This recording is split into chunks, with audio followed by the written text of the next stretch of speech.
Jamaica rejects an offer to purchase the state-owned oil refinery, and in sport, England confident about a winning start to their tour of the West Indies. I'm Ricardo Roberts, and this is Caribbean in 10 for Tuesday, January 15, 2019. I'll be back with the details after the break. 10 women, 5 men. But who will be the R.J.R. Gleaner Sports Foundation National Sportsman and Sportswoman of the Year for 2018?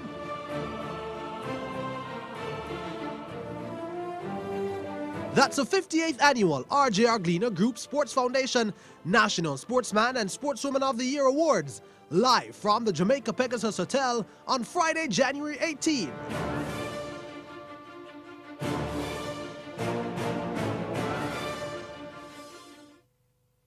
This is not any regular festival where you just come to hear music.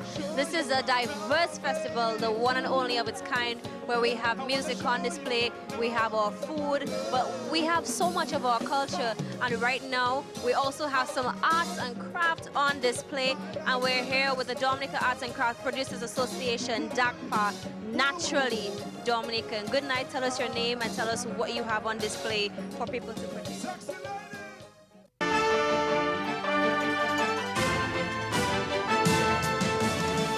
The Jamaica government has rejected an offer from a private company to buy the state-owned oil refinery Petrojam.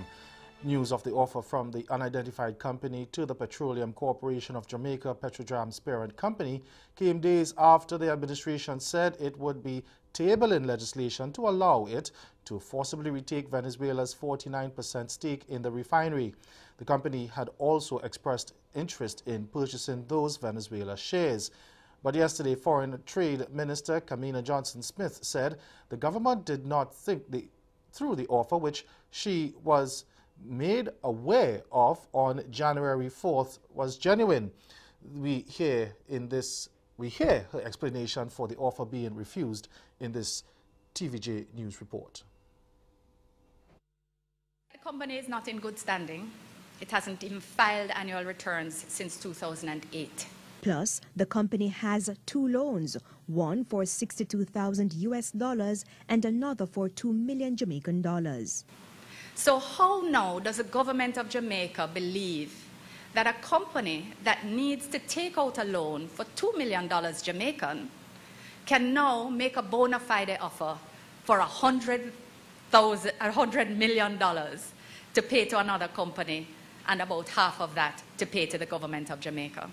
Somebody explain that to me. Is somebody fronting for somebody, another company that might not have qualified otherwise? Staying in Jamaica, children's advocate is questioning whether the abduction of a newborn from the Victoria Jubilee Hospital last week was part of a human trafficking operation. Deanne Gordon Harrison says all angles must now be considered in the investigation into the child's disappearance. To date, investigators have not found the baby boy and the woman who took him from a ward at the hospital last Wednesday. Gordon Harrison says her office has launched its own probe and is monitoring developments closely. She says at least 3 motives for the abduction must be considered.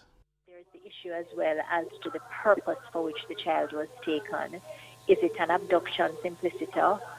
Is it an abduction for a greater purpose? For example, we hear about human trafficking and the trade in human beings, which is a real thing. Or is this somebody who is not able to have children and is desperate and has done this thing? Or is it somebody with a mental health issue? So there are all these different factors. Over to St. Vincent and the Grenadines now, where opposition leader Dr. Godwin Friday is calling for the removal of members of the Public Service Commission, the PSC. His call follows a High Court ruling earlier this month that the PSC failed to comply with specific public service regulations regarding the non-promotion of 5 public officers. The PSC members were reappointed by Prime Minister Dr. Ralph Gonsalves last November for a 2-year period. Gonsalves told a news conference last week that the PSC is an independent body, but Friday told a radio program the appointments sent a message that whatever the court decides doesn't impact on their appointments. The officers in question were overlooked for promotion, even as persons who were less qualified and experienced were advanced. They had also complained that persons whom they had trained and relatives of high-ranking public officers were promoted ahead of them. Now, in her ruling, Justice Esco Henry said the PSC failed to observe the principles of fairness, transparency, and objectivity in exercising its function. She ordered the PSC to establish and implement forthwith and maintain an efficient and transparent performance appraisal and appraiser promotion regime within the public service.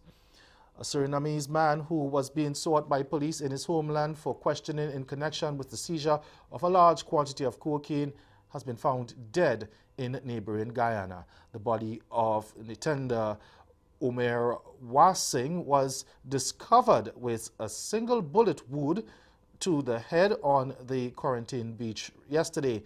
The rice exporter had been named a person of interest by the Surinamese police in the investigation of 23 kilos of, or 2,300 kilos of cocaine seized last Tuesday in the port in Paramaribo from one of 8 freight containers with rice that were being prepared for export through Guadeloupe to France. Stay with us. Your Midday Sport is next.